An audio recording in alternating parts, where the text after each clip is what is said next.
Hello there, my name is Artie, and welcome back to Thing of the Month, where at the end of each month I'll discuss whatever game, series, album, or some other thing I enjoyed most that month. This month it's Borderlands, developed by Gearbox Software and published by 2K, so let's get into it.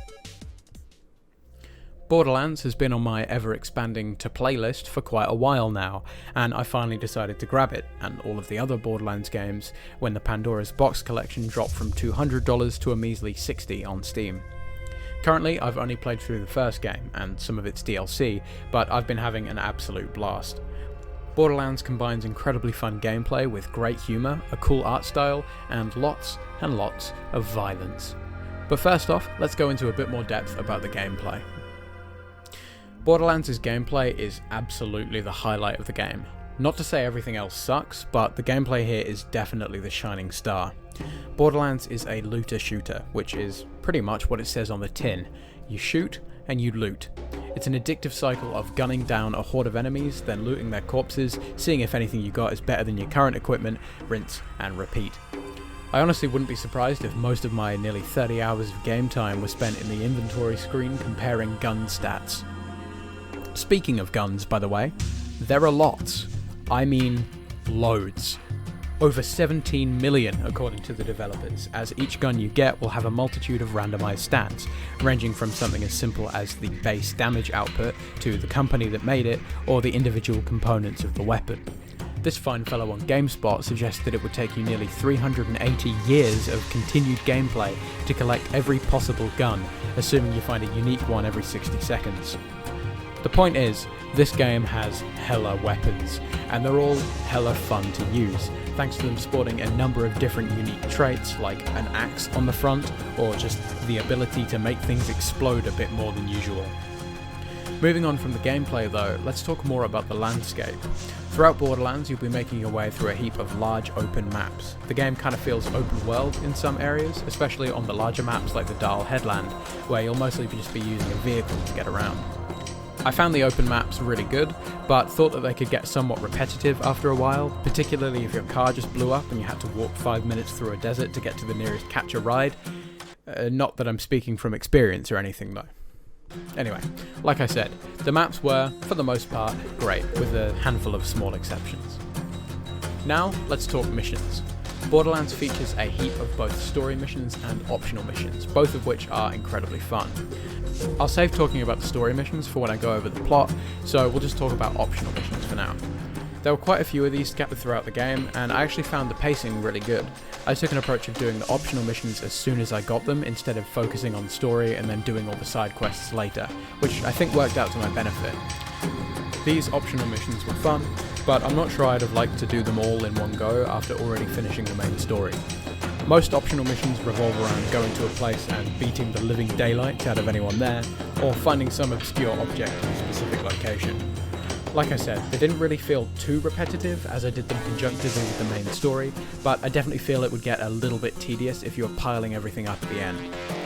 My favourite of the side missions were probably the scavenger missions, where you had to go to an area and find a bunch of hidden gun components which would then give you a new gun.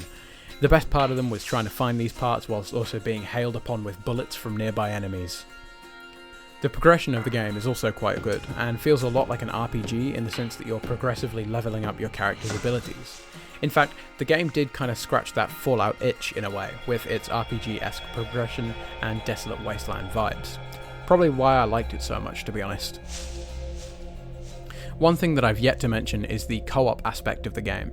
You can invite up to 3 other players to join you on your journey, or to fight inside of one of the arenas scattered around Pandora. Unfortunately, none of my friends own the game, so I was unable to try out this feature. That said, it definitely seems like it would be even more fun with other people, and I'm looking forward to playing Borderlands 2 and 3 with friends that have those games. The only thing I can think of that would further improve Borderlands gameplay would be incorporating stealth into the game. I'm an absolute sucker for stealth missions, so it would have been fun to be able to take out a bandit camp without them ever have seen you coming. Though I understand that that's probably not the direction they were going in, valuing more high-octane violence rather than strategic combat. With that said though, I think I've pretty much covered the gameplay here, so let's move on to the plot. Borderlands' plot is pretty interesting, and whilst not super emotional or life-changing, it was engrossing enough to keep my interest peaked as I played. The gist is, you go to this desolate wasteland of a planet called Pandora in search of the Vault, a mythical location supposedly full of infinite riches. Naturally, heaps of people over the years have flocked to the planet in search of this vault, and you are one of these vault hunters. However, at the beginning of the game, you're contacted by someone claiming to be a guardian angel who knows where the vault is and wants you to reach it. Throughout the game's story missions, you'll be progressively making your way towards the vault and finding 3 keys required to open it, each of which are in possession of a different person. The story missions are overall really good, and feature a decent amount of variety, so I never got bored during my playthrough. That said, I was slightly disappointed with the difficulty of the bosses. After like the 5th boss, everything was super easy, although that may have been because I was doing all the side quests I could alongside the story, meaning I was pretty high level when it came to the story missions. One thing that I did really like about the game though, was the world building when it came to the companies.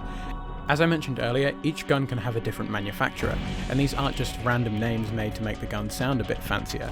Each of the companies has their own backstory, and even a speciality in the guns they make. For example, Maliwan guns have a higher chance to deal elemental damage because the company produces more elemental weapons. I also liked how there were areas of Pandora which had clearly been bought out by companies. A number of locations were named after the brands, for example the Dahl Headland or Jacob's Cove in the Zombie Island of Dr. Ned DLC. I love a bit of good world building. Anyway, as I mentioned, the plot is pretty good, but overall nothing too special. The humour was great though, and I did often find myself laughing at certain lines of dialogue or particularly silly situations. Regardless, the writing is obviously not the main focus of Borderlands, but in my opinion at least, the gameplay was so fun that it doesn't really matter. All in all, Borderlands is a really fun looter shooter that's definitely deserving of the genre name, considering the excellent gunplay and sheer number of possible weapons. Whilst its plot isn't the star of the show, its ridiculously addictive gameplay loop more than makes up for its minor deficits in that regard. I'd absolutely recommend it to any fan of first-person shooters, RPGs, or over-the-top violence, and that's why it's my thing of the month. Thank you for watching. If you've enjoyed, leave a like, subscribe, and check out contentunavailable.net. Link is on screen and in the description for my smaller Thing of the Week blog. Until then, I'll see you at some point in the future. Goodbye.